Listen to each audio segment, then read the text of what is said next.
Well, hello, Fusion family. Thanks for letting me join your group for a few minutes. Even if it's virtually, I'm still grateful to be able to share a little time with your group.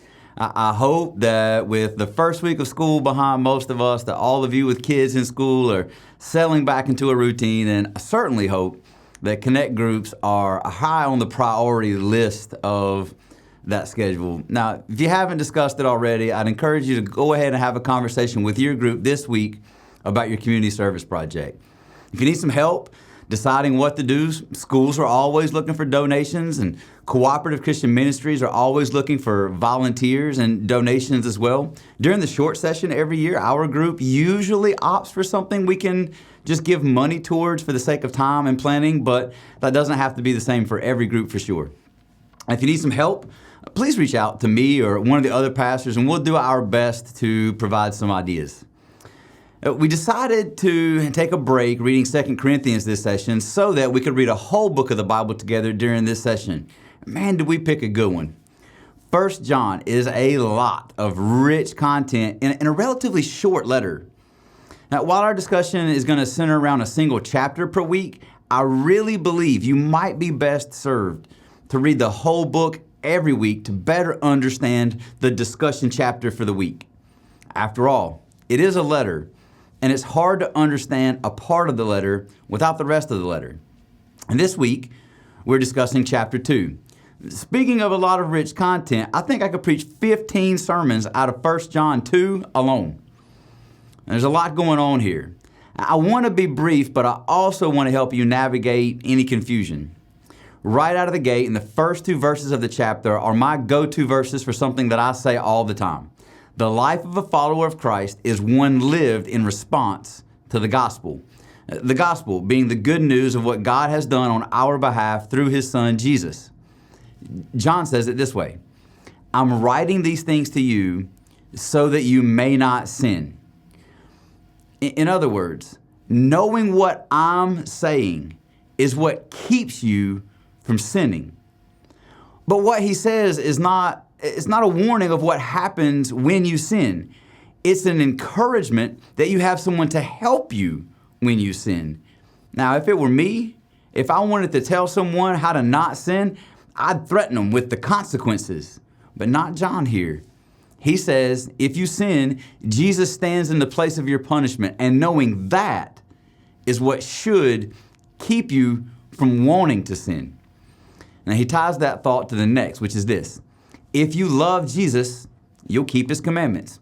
Now, you don't need my insight on those verses. That's just simple logic. If you love Jesus, you do what he says.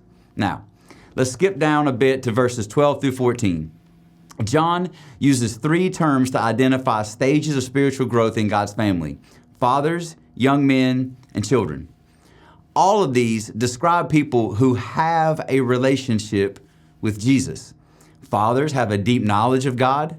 Young men know sound doctrine, but have not yet had the opportunity to gain the mature experience of knowing God in the Word and through life.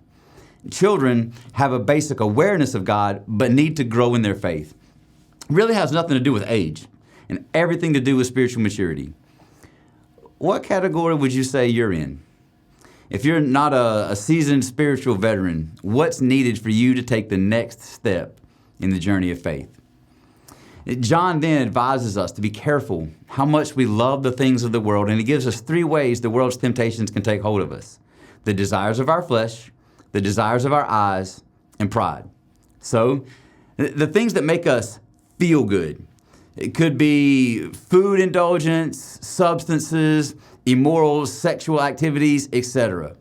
Then the desires of our eyes are the things that we want and do not have: lust, comparison, jealousy, etc. And then our pride. It's complacency, entitlement, arrogance.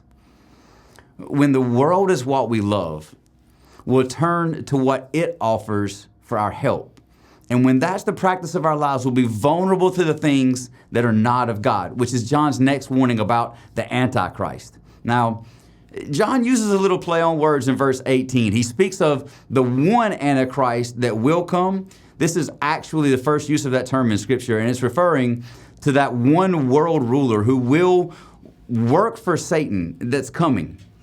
He then pluralizes the term to identify the false teachers that are already at work teaching a message that is anti-Christ.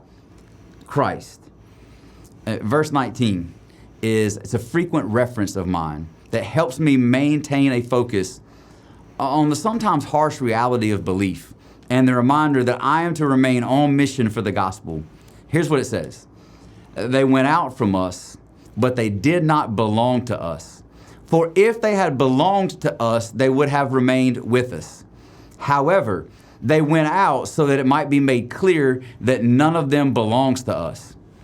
I've watched good friends of mine walk away from my church, walk away from the church, and walk away from any identifiable behaviors that point to a vibrant relationship with Jesus. I've seen countless friends and others walk away from sound doctrine, from good theology, because the pull of what their flesh desired, what their eyes desired, and what their pride told them. And John reminds me and all of you that is only the case when they were never really with us to begin with. It reminds us that we should view them as those who do not have and therefore never had a real heart-level relationship with God. Because that is the case, we should work diligently to guide them toward a true transformative relationship with God. Now, in my experience, the hardest people to reach are those who believe they're already saved.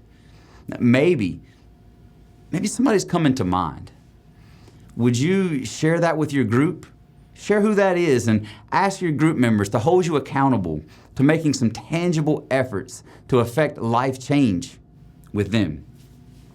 1 John 2 is a powerful chapter, and we talked about a lot of things, probably more than I intended, but I hope that these thoughts will spur on some good conversation and further investigation during your discussion time. Here are a few additional questions you can work through together. We know that John wrote the epistle, but why do you think it was held in such high regard for when it was written? At what point in John's life was it written, and is there something significant about that time frame? What's the main thing John's letter was seeking to accomplish, and how does chapter 2 fit into that larger narrative? Spend some time thinking and talking through what you learned this week in your me time. I'll see you Sunday morning. Enjoy the rest of your time together and the rest of your week. I'll see you soon.